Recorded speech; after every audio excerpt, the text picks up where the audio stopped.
ሀያ ኢቃማን በተመለከተ ዛሬ ሰፋ ያለ ማብራሪያ ለእናንተ ሰጣለሁኝ። በተለይ በቤት ውስጥ ተሰማርታችሁ የምትሰሩ አዳዲስ የመጣችሁ ኢትዮጵያውያኖች እጅግ በጣም ስለሚጠቅማችሁ ይህንን ቪዲዮ እስከ መጨረሻው አዳምጣችሁ የምታስተላልፉት መልእክት ካለ ወይም ያልገባችሁ ነገር ካለ ኮሜንት ሴክሽን ላይ አስቀምጡልኝ።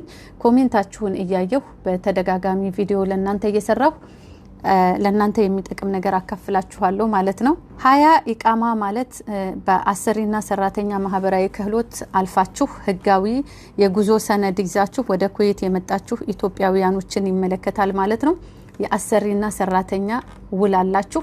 2 አመት ሰርታችሁ ስትጨርሱ ከፈለጋችሁ ኮንትራታችሁን የምትቀጥሉበት፣ ካልፈለጋችሁ ደግሞ የ2 አመት የአገልግሎት ተቀብላችሁ ትኬታችሁን አስቆርጣችሁ ወደ ሀገራችሁ የምትሸኙበት ውል አላችሁ ማለት ነው። ስለዚህ በተደጋጋሚ ሊቭ ስትሪም ላይ ሆኜ ራሱ ለእናንተ ለማስረዳት ሞክር ያለሁኝ።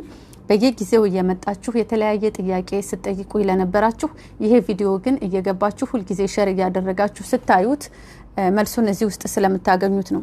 ለ2 አመት ኮንትራት ፈርማችሁ ስትመጡ እድሜ ከ21 አመት በላይ ፓስፖርት ከ2 አመት የጊዜ ገደብ በላይ ያለው ኢትዮጵያውያኖችን ያስፈልጋል ማለት ነው።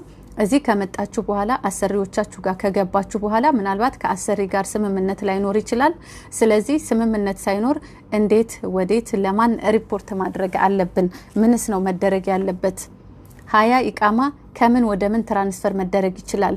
2 አመት አገልግለን እንዴት ነው ከከፊል ወጥተን ወደ ሌላ ከፊል ቀይረን ወይም ውጭ እንደሚሰሩት ወገኖቻችን እኛ ወደ ውጭ ወጥተን የምንሰራው በምን አይነት እድል ነው የሚለውንም በሚቀጥለው ቪዲዮ አብራራለሁ። አሁን ላይ ግን መብትና ግዴታችን ምንድነው፣ ችግር ሲደርስብን ወደ ማን እንዴት መሄድ አለብን የሚለውን አብራራለሁ ማለት ነው።